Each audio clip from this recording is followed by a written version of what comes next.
दोस्तों, कहा जाता है कि 5000 साल पहले 18 फरवरी को गुजरात में कुछ ऐसी घटना घटी थी जिससे द्वापर युग का अंत हो गया था और कलयुग ने अपने पैर पसार लिए थे। कलयुग की शुरुआत की जानकारी वैसे तो अनेक धार्मिक ग्रंथों और किताबों में मिलती है, लेकिन इसका सबसे बड़ा आकर्षण का केंद्र वो जगह है जहां कलयुग की शुरुआत का कर्म हुआ था। यह गुजरात का भालका तीर्थ है। दरअसल श्री कृष्ण के पृथ्वी लोक से विदा लेते ही कलयुग का प्रथम चरण शुरू हो गया था। विद्वानों का मानना है कि यह प्रथम चरण अभी तक चल रहा है। सूर्य सिद्धांत के अनुसार कलयुग 18 फरवरी 3102 ईसा पूर्व की आधी रात यानी 12 बजे से शुरू हुआ था। धर्म ग्रंथों में यही वह तारीख मानी जाती है जब श्री कृष्ण वैकुंठ लोक लौट गए थे। द्वापर युग कान्हा का युग था। श्री कृष्ण मथुरा से द्वारका चले गए थे और फिर द्वारका के भालका से वैकुंठ के लिए पलायन किया। आज से करीब 5000 साल पहले एक शिकारी ने शिकार करते समय गलती से श्री कृष्ण के पैर में तीर मार दिया था। वह भी कान्हा की ही लीला थी, क्योंकि उनके वैकुंठ लौटने का समय हो गया था। इस तीर के लगने से कान्हा वैकुंठ के लिए निकल गए थे। भालका ही वो जगह है जहां यह घटना घटी थी। आज भी इस घटना का विवरण भालका तीर्थ में लिखित रूप से देखा जा सकता है। हिंदू धर्म की मान्यता है कि कलयुग के दौरान मानव सभ्यता आध्यात्मिक रूप से पतित हो जाती है। इसे डार्क एज कहते हैं, क्योंकि इस काल में इंसान ईश्वर भक्ति से दूर हो जाते हैं। हिंदू धर्म की मान्यताओं में धर्म को बैल के रूप में परिभाषित किया गया है।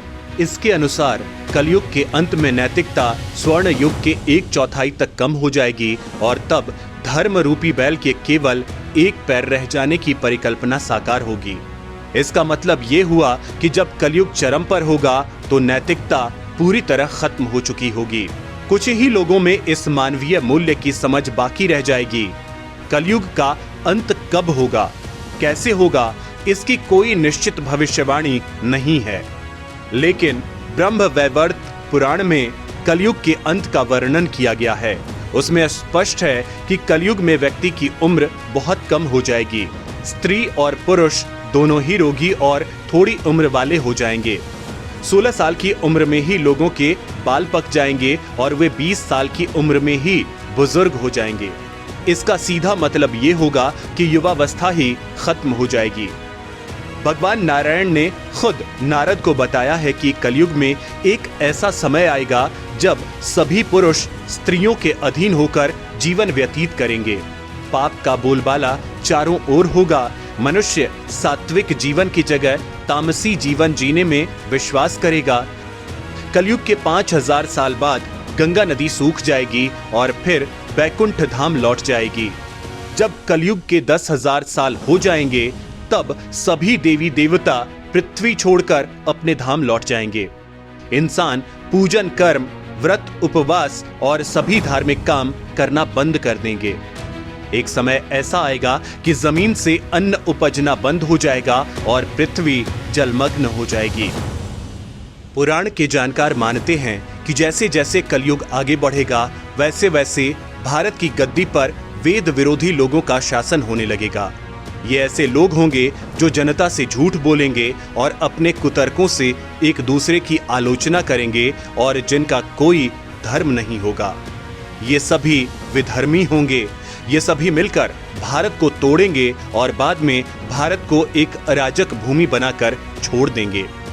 भागवत पुराण में लिखा है, जब सभी वेदों को छोड़कर इंसान संस्कारों से शून्य हो जाएंगे तब ऐसे लोग सत्ता पे काबिज होंगे। ये सब के सब सिरे के झूठे, अधार्मिक और दान करने वाले होंगे।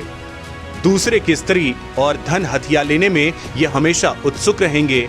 ना तो इन्हें बढ़ते देर लगेगी और न घटते। इनकी शक्ति और उम्र कम होगी।